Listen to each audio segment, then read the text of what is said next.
Hey, what's up? My name is Jonathan Fink. Welcome to my audiobook series. Today we'll be reading Spirit of the Gridiron, Volume 1, Chapter 12, The Life of a Backup Quarterback.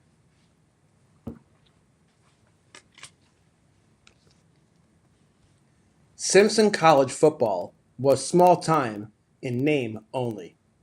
In the world of Division III, where schools didn't play for bowl games, but for something older, deeper, school pride, every snap mattered.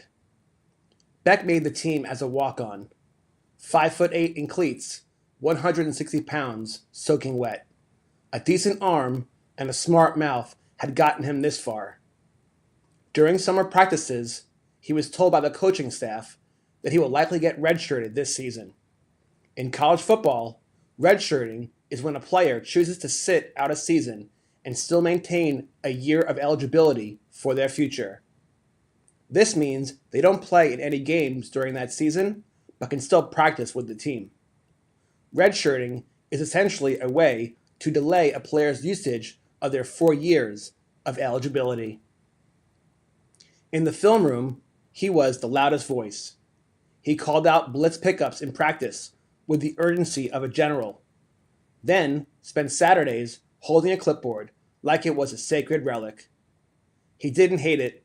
Not really. Not all the time.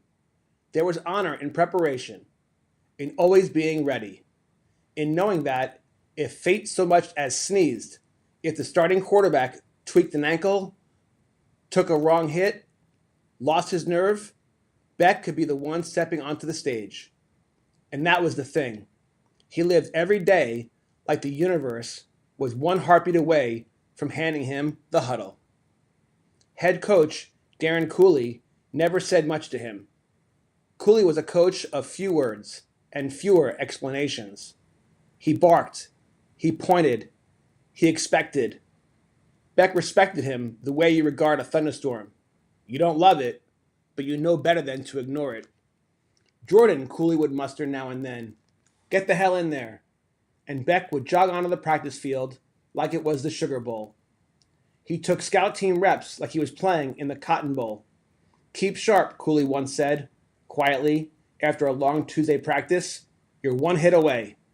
That was the closest thing to a compliment Beck ever got. The starter, Cade Reynolds, was everything what Beck wasn't. 6'3", 3-star recruit, movie star jawline, calm under pressure. Cade threw spirals like he was born with a football in his crib.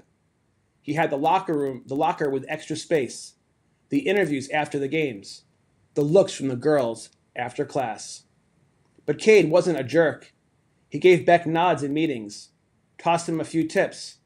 They shared headphones on bus rides. Sometimes Cade would even lean over and ask, hey, what would you have called there?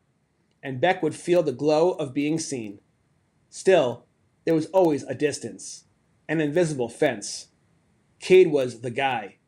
Beck was the guy behind the guy. And yet, there were nights, late nights, when Beck would be the last one in the film room, staring at cartridges like they were ancient texts. He knew the offense like scripture. He didn't have Cade's arms or legs, but he had something else, a deep, burning desire. Every step Cade took, Beck imagined himself there, not out of jealousy, out of preparation. He studied Cade's great plays and his mistakes, how not to juke, where not to slide, how to escape a sack. He didn't believe in destiny, not in the fairy tale sense, but somewhere, deep in his bones, he felt the hint of destiny, like college football wasn't just a game, but a story waiting to be told. And when it was his time, next snap or next season, he wouldn't just step in, he would arrive. End of chapter 12.